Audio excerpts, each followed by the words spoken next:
Number 34 यहाँ पे हम डिस्कस कर रहे हैं। क्वेश्चन में आपको दिया है कि एक सर्कुलर कॉपर रिंग है जिसका रेडियस r के बराबर है, translates in its plane with constant velocity v.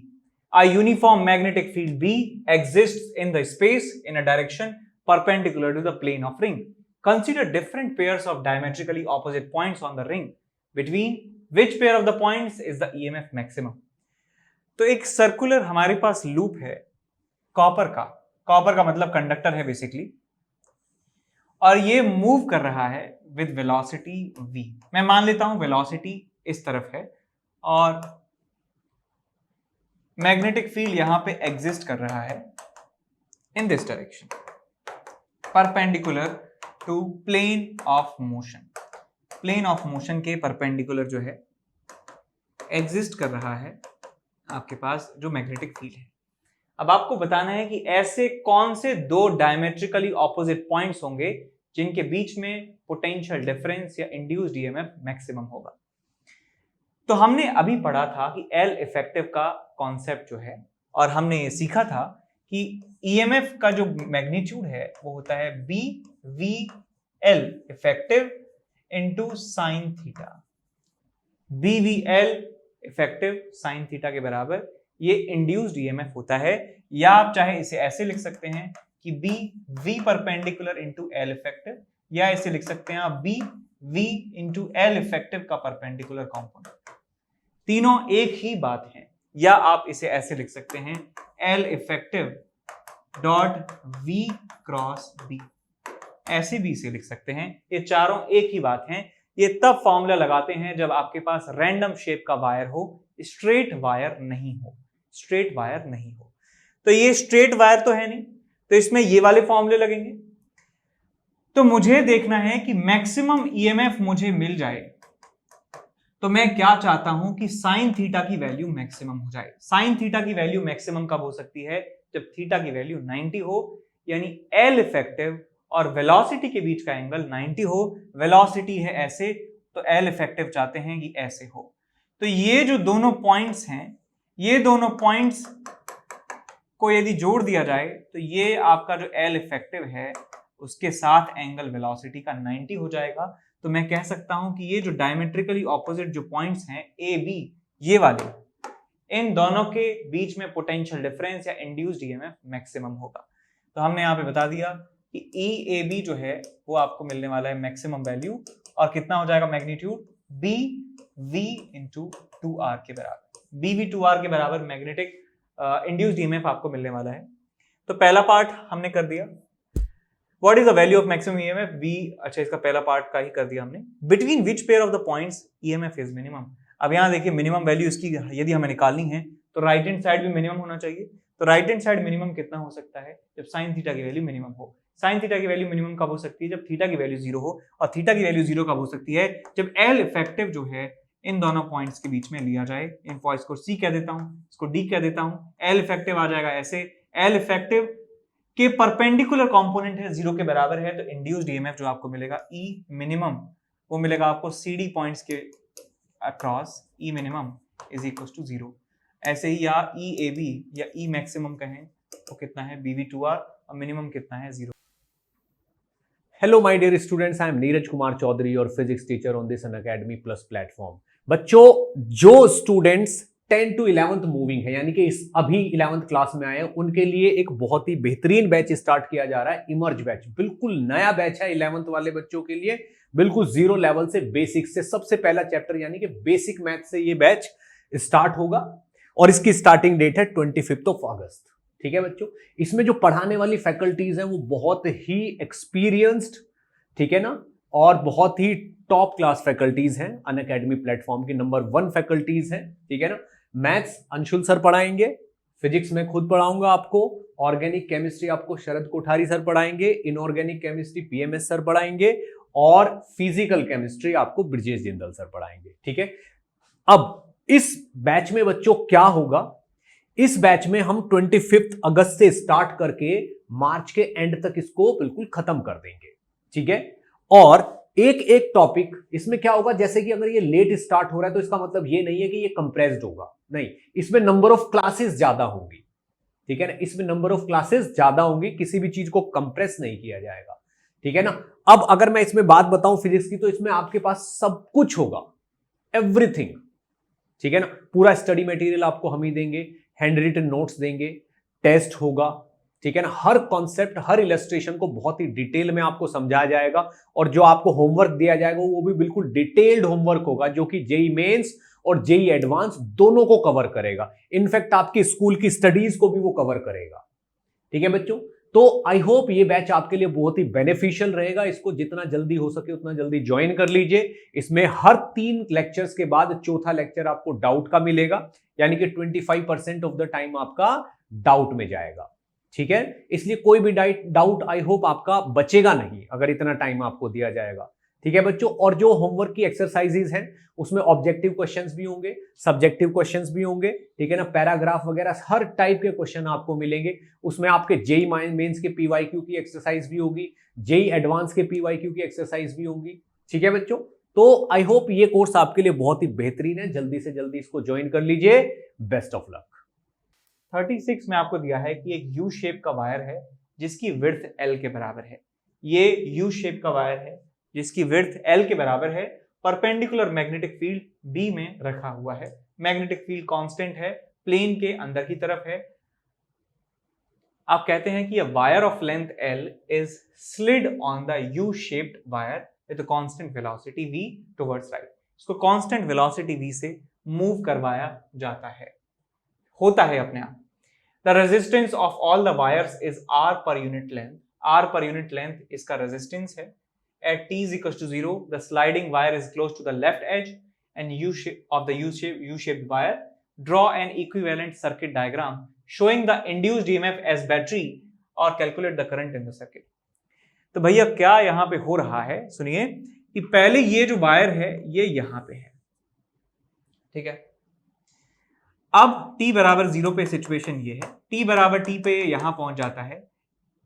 t समय में कितना डिस्टेंस ट्रेवल करेगा, vt के बराबर ये डिस्टेंस ट्रेवल करता है, लेकिन इसकी वेलोसिटी अभी भी कांस्टेंट है समहाउ। हमने कुछ भी अरेंजमेंट कर रखा है बाहर से, इसकी वेलोसिटी कांस्टेंट रहेगी।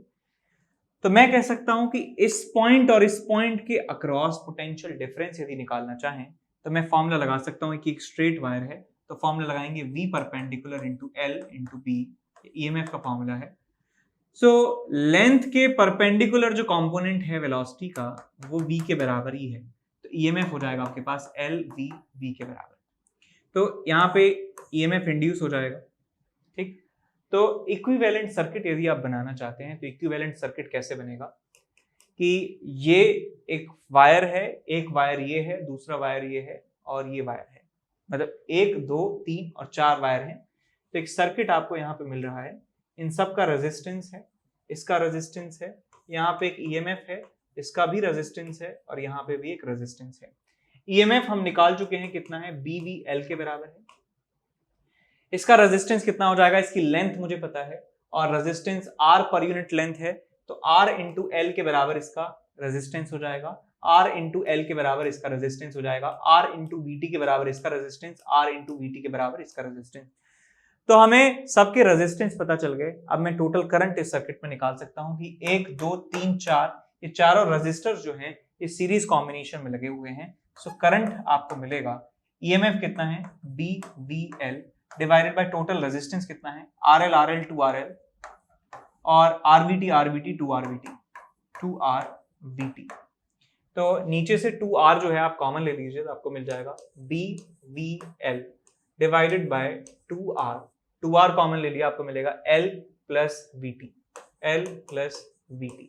ये आपको इन करंट की वैल्यू मिलने वाली है इस सर्किट में एट t बराबर t, ठीक। यही आपसे पूछा गया था, कैलकुलेट द करंट। इसके बाद अगले सवाल की तरफ चलते हैं, क्वेश्चन नंबर 38 में दिया है आपको कि एक सिचुएशन समझिए, कंसीडर कीजिए। The wire PQ has mass m।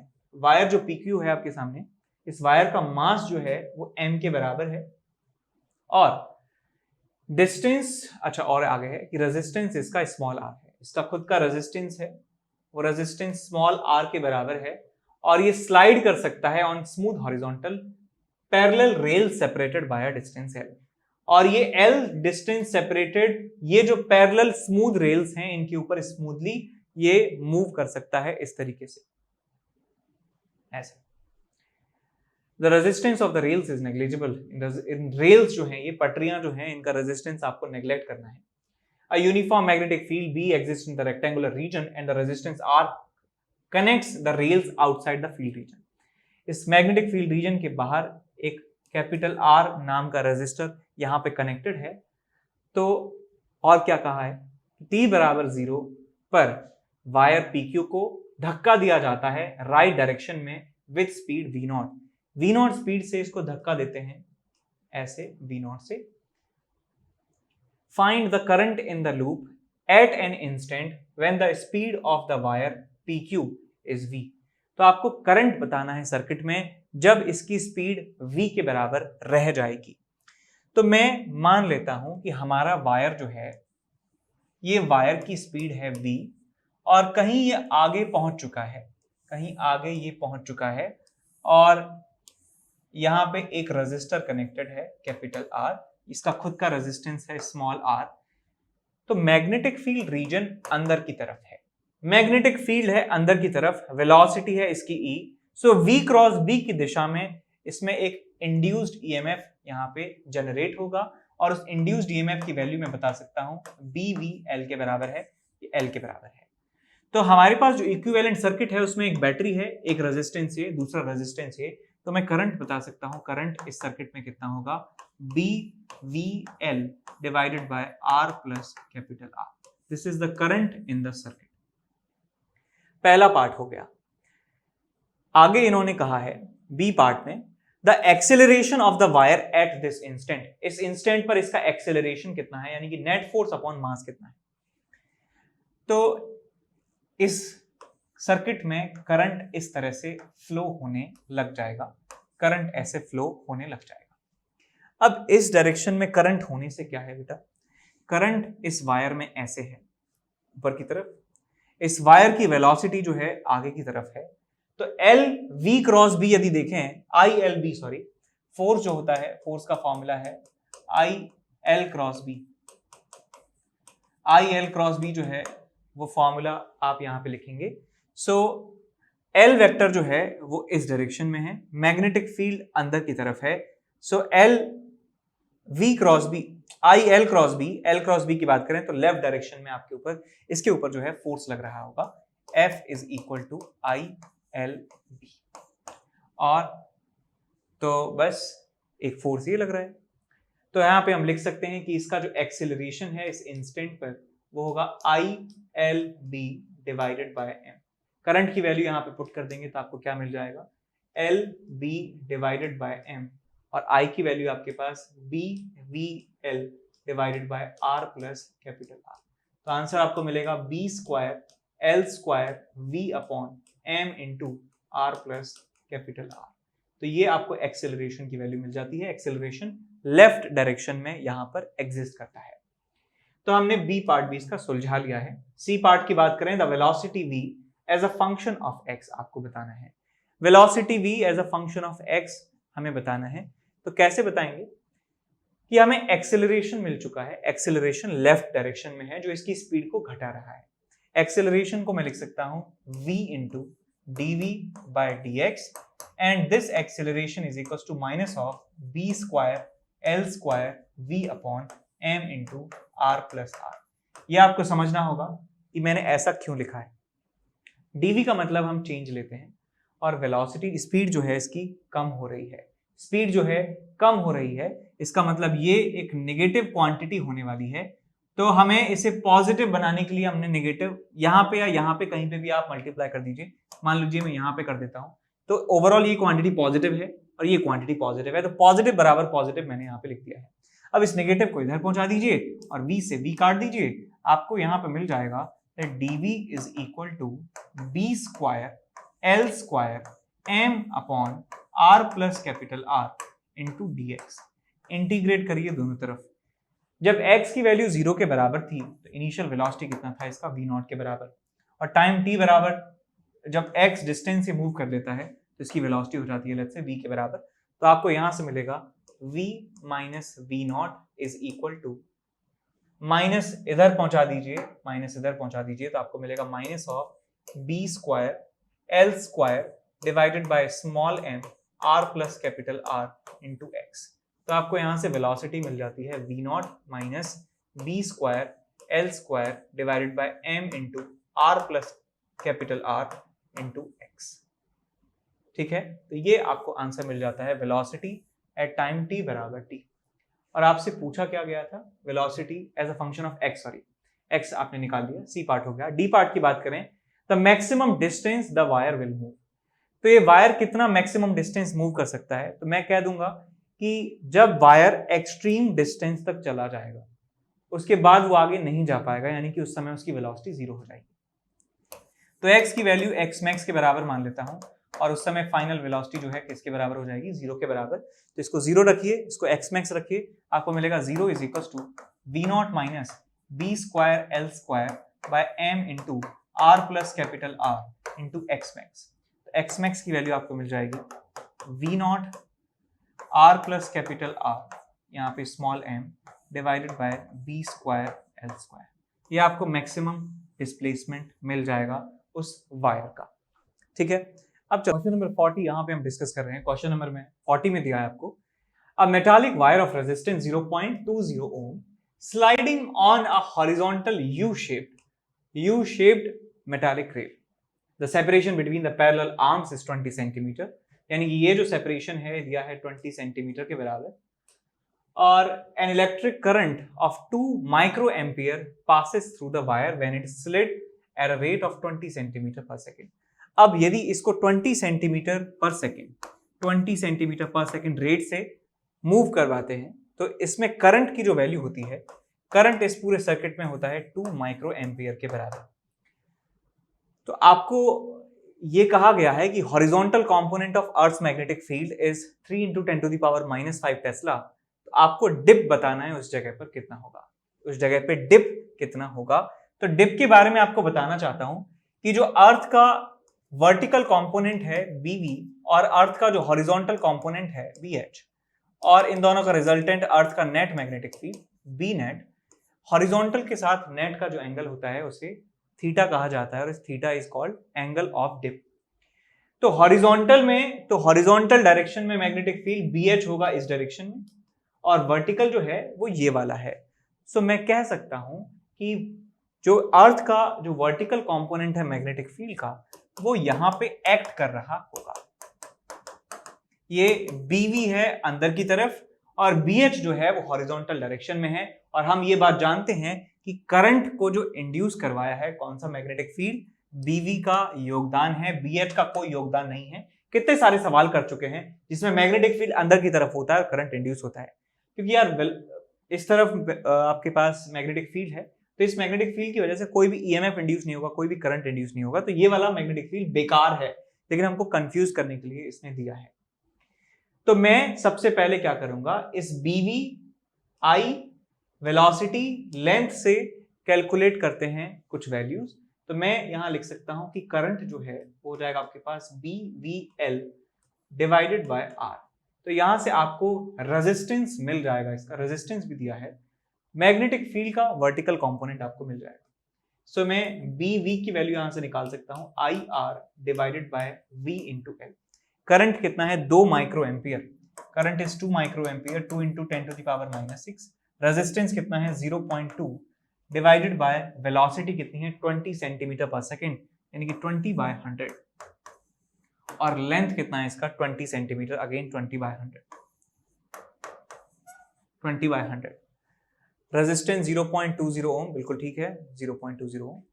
अब इसे आप करेंगे सॉल्व, तो यहां 2 को लिख सकता हूं 2 × 10⁻⁻1, और इस अब यहां कर सकते हैं क्या, 1 2 0 से 2 0 कैंसिल आउट हुई, ये 100 ऊपर मल्टीप्लाई हो जाएगा। सो 10⁻⁻1 यहाँ पे खत्म हो गया, और यहाँ पे -5 रह जाएगा।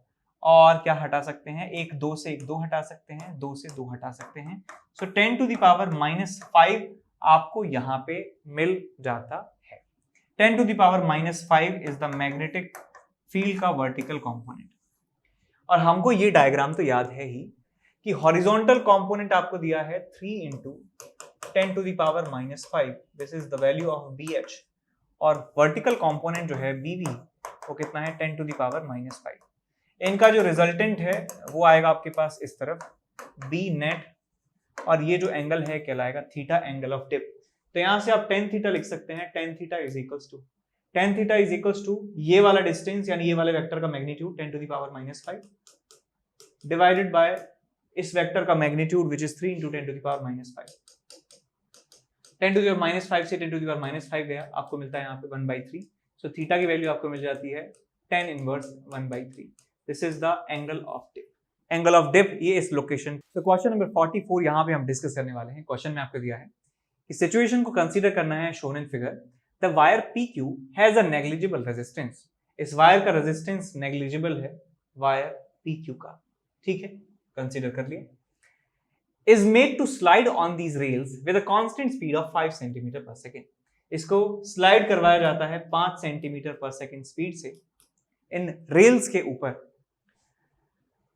Find the current in 10 ohm resistor when switch S is thrown to the middle rail। जब स्विच, ये वाला स्विच जो है, इस स्विच को हम ऐसे और ऐसे फ्लिप कर सकते हैं, तो हम इस स्विच को इस मिडिल रेल से टच करवा देते हैं, तो हमारा जो इफेक्टिव सर्किट है बेटा वो देखिए कौन सा है। हमारा इफेक्टिव सर्किट होगा ये वाला। नीचे वाली रॉड भी काम की नहीं है, सिर्फ इतना रॉड है जो काम का है। तो मैं ये कह सकता हूं कि इस सर्किट में ये रॉड है, छोटी सी रॉड, ये आगे की तरफ मूव कर रही है, अंदर की तरफ मैग्नेटिक फील्ड है। तो मैं कह सकता हूं यहां पे एक इंड्यूस्ड ईएमएफ आपको यहां पे मिलने वाला है। उप्स, अरे एक इंड्यूस्ड ईएमएफ आपको यहां पे मिलेगा, और जिस इंड्यूस्ड ईएमएफ की वैल्यू आपको मिलेगी BVL के बराबर। तो इस सर्किट में करंट इस तरीके से दौड़ने लगेगा, और मैं इस करंट की वैल्यू बता सकता हूं I is equal to BVL divided by R। So magnetic field कितना है आपके पास? मैग्नेटिक फील्ड के बारे में दिया है 1 टेस्ला है। वेलोसिटी इसकी 5 सेंटीमीटर पर सेकेंड, यानी कि 5/100 मीटर पर सेकेंड। लेंथ कितनी काम में आ रही है? 2 सेंटीमीटर, यानी कि 2/100 इसे लिख सकते हैं, डिवाइडेड बाय रेजिस्टेंस। रेजिस्टेंस कितना है आपके पास? रेजिस्टेंस है 10 ओम, इंचर का 10। सो 5 दूनी 10 से 5 दूनी 10 गया, आपको मिल गया 10 टू द पावर -4 एम्पियर के बराबर करंट यहाँ पे फ्लो होगा इस रेजिस्टर से, ठीक। तो अब इसके बाद सेकंड पार्ट में आपसे पूछा है कि बॉटम रेल से यदि टच करा देते हैं स्विच को तो क्या होगा। अब बॉटम रेल से यदि हम टच करा देंगे स्विच को, मैं यार अब कर रहा हूं इस डायग्राम को,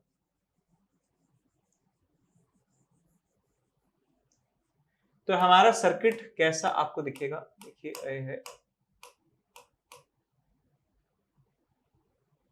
एक्सक्यूज मी,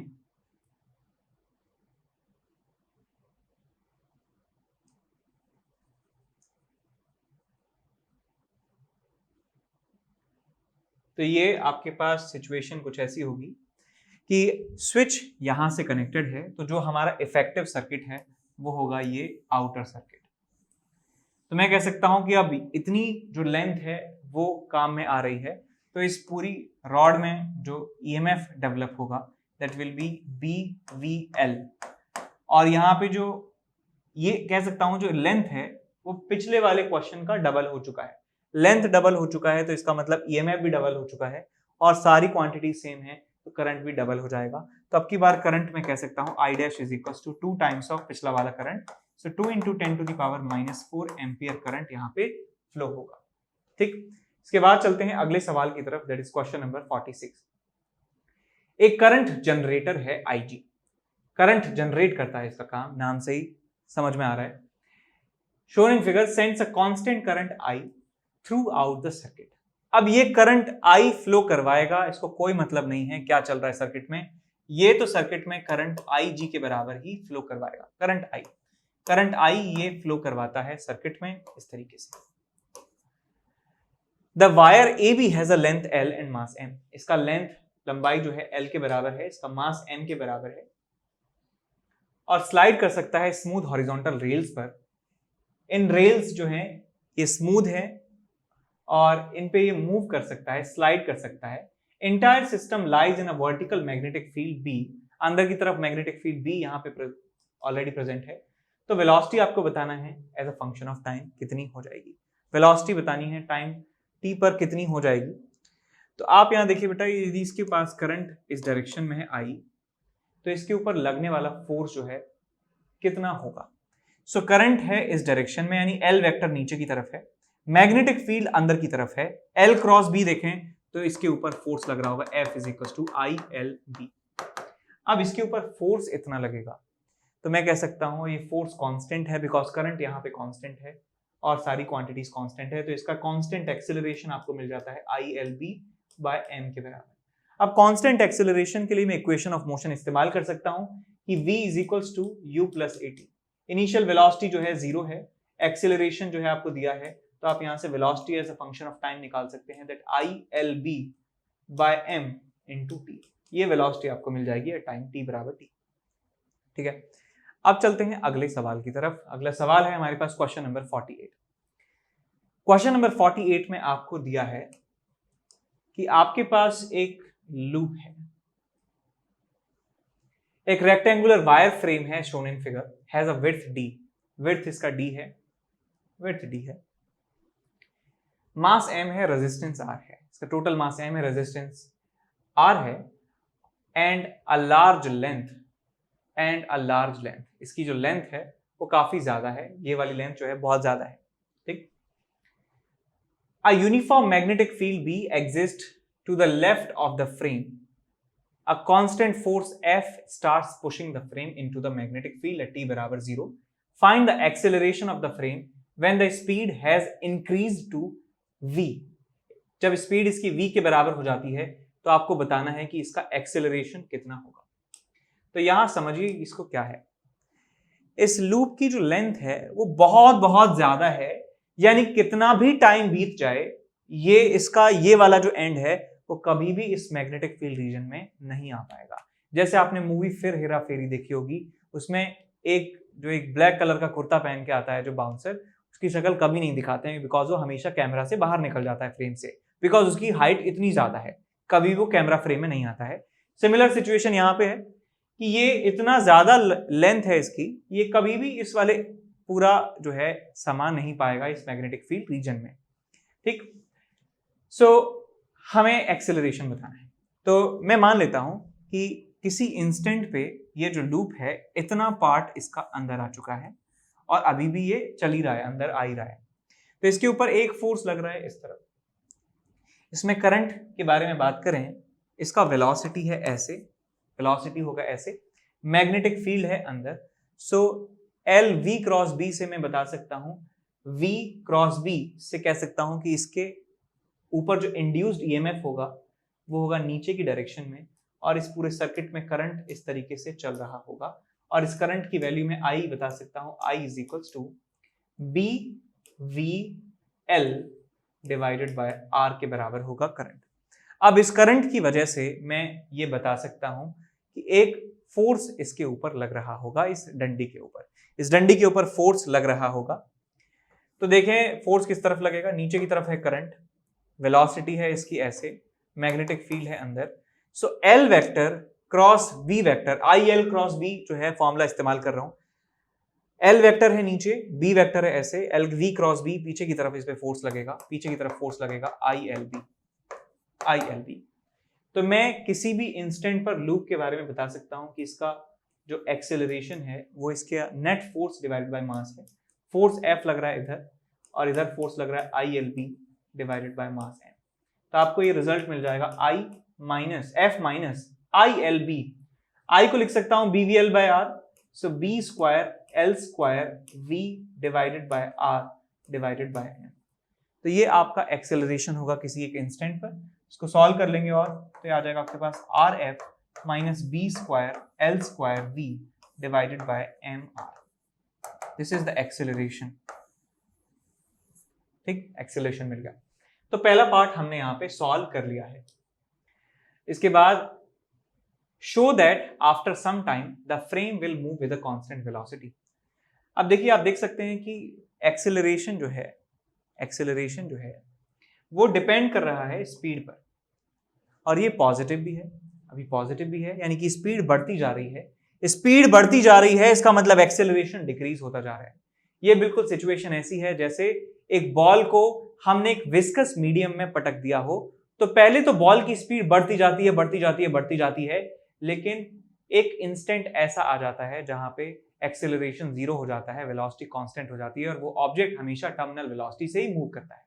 बिल्कुल वैसी ही सिचुएशन यहाँ पे हमें मिल चुकी है कि ये एक्सेलरेशन जो है वो ऐसा आ गया है वेलोसिटी के साथ डिपेंडेंट कि वेलोसिटी जैसे जैसे बढ़ती जा रही है एक्सेलरेशन घटता जा रहा है। वेलोसिटी बढ़ रही है, एक्सेलरेशन घट रहा है, एक इंस्टेंट ऐसा आएगा कि एक्सेलरेशन जीरो हो जाएगा और वेलोसिटी अब ज्यादा बढ़ नहीं सकती है, तो वेलोसिटी बाद में कांस्टेंट हो जाएगी। तो मैं कह सकता हूं velocity will be constant when acceleration is zero. Velocity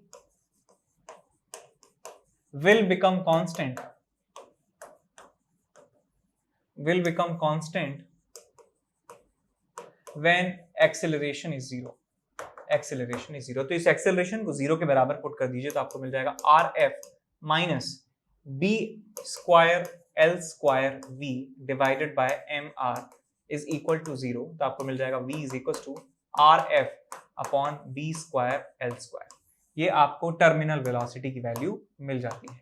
terminal velocity आपको मिल जाती है इतनी। Show that after some time frame will move constant velocity till the whole frame enters into the magnetic field. और ये हमेशा चलता रहेगा जब तक ये पूरा का पूरा फ्रेम अंदर नहीं चला जाता। पूरा फ्रेम जब अंदर चला जाएगा तो इसमें कोई भी करंट फ्लो नहीं होगा, कोई भी करंट फ्लो नहीं होगा, तो कोई भी यहाँ पे जो मैग्नेटिक फोर्स है नहीं लगेगा। ठीक, सिर्फ F फोर्स ही लगेगा उसमें, यानी कि तब तक वेलोसिटी कांस्टेंट रहेगी जब तक पूरा का पूरा लूप अंदर नहीं आ जाता है। सो ये बात हमने शो कर दी है। Find its velocity v naught, v naught बता दिया, यानी टर्मिनल वेलोसिटी बता दी है। Show that the velocity at time t is given by v is equal to v not 1 minus e raise to the power minus ft upon mv naught. अब हमें किसी time t पर velocity बतानी है, velocity as a function of time बताना है। तो मैं यहाँ पे एक्सेलरेशन निकाल चुका हूं, इस एक्सेलरेशन को दोबारा लिख लेते हैं। एक्सेलरेशन को मैं यहाँ पे दोबारा लिख रहा हूं, कितना आ जाएगा आपके पास RF minus B square L square V minus B square L square V, और यहां पे आ जाएगा नीचे डिवाइड में एम आर। और जो टर्मिनल वेलोसिटी है v नॉट है, उसकी वैल्यू कितनी आई है RF upon B square L square, RF upon B square L square. आप यहाँ पे क्या कर सकते हैं कि यहाँ पे एक्सेलरेशन जो है इसको डिवाइड कर दीजिए आप RF से। RF से इसको डिवाइड करेंगे तो आपको मिलेगा 1 minus B square L square V upon RF divided by MR by RF। ये आपको रिजल्ट मिल जाएगा। अब यहाँ पे देखिए RF upon B square L square की वैल्यू v नॉट है, तो B square L square upon RF की वैल्यू कितनी हो जाएगी 1 अपॉन v नॉट। तो इसको लिखा जा सकता है 1 minus v by v naught divided by, यहाँ R से R कैंसिल आउट हुआ, m अपॉन f पहुंच जाएगा ऊपर, सो f अपॉन m आपको ये मिल जाता है एक्सेलरेशन की वैल्यू। अब ये एक्सेलरेशन वेलोसिटी पे डिपेंड कर रहा है, तो इस एक्सेलरेशन को dv बाई dt लिख सकता हूं। तो इसको और आप क्या लिख सकते हैं, v नॉट को मल्टीप्लाई कर दीजिए और सिंप्लीफाई करिए इसको f बाय m, और यहाँ मिलेगा आपको v not minus v divided by v not. इसको लिखिए dv by dt is equal to f upon m v not, और यहां में मिलेगा v नॉट माइनस v। अब v की जो टर्म्स हैं वेलोसिटी से रिलेटेड, उनको एक तरफ ले जाइए, तो आपको यहां पे मिलता है the dv divided by v not minus v is equal to f upon m into v not, और यहां मिलेगा आपको dt। इंटीग्रेट करिए दोनों तरफ, तो इसको इंटीग्रेट करेंगे तो आपको मिलेगा -1 ln of v not minus v, और यहां लिमिट आपको लगानी होगी कि इनिशियल वेलोसिटी इसका 0 था और बाद में वेलोसिटी इसका v नॉट हो जाता है।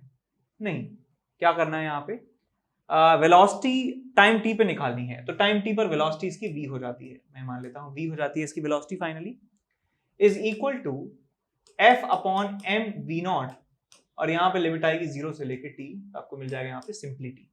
तो इस माइनस के साइन को इधर ले जाइए तो आपको मिलता है ln ऑफ, पहले अपर लिमिट रखेंगे so v not minus v, minus फिर लोअर लिमिट रखेंगे तो आपको मिलेगा v not is equal to minus of ft upon m v not. इसको मैं लिख सकता हूं ln m minus ln n is equal to ln m by n। So आपको मिलेगा ln of v not minus v upon v not is equal to minus of ft divided by m v not. तो यहां से आपको मिलता है 1 minus v by v not is equal to e raise to the power minus ft upon m v not. इसको इधर ले आइए और v बाय v नॉट को उधर ले जाइए तो आपको मिलेगा 1 minus e raise to the power minus ft upon m v not. ft upon m v not is equal to v upon v not. तो आपको यहां से v की वैल्यू मिल जाती है that v not into 1 minus e raise to the power minus ft upon m v not. तो ये आंसर आपको मिल जाता है वेलोसिटी का, और यही आपसे पूछा गया था, प्रूव करने को कहा गया था। Show that the velocity is given by v not 1 minus e raise to the power minus ft upon m v not. Check कर लीजिए, बिल्कुल सेम है। ठीक, तो यही आपको प्रूव करना था।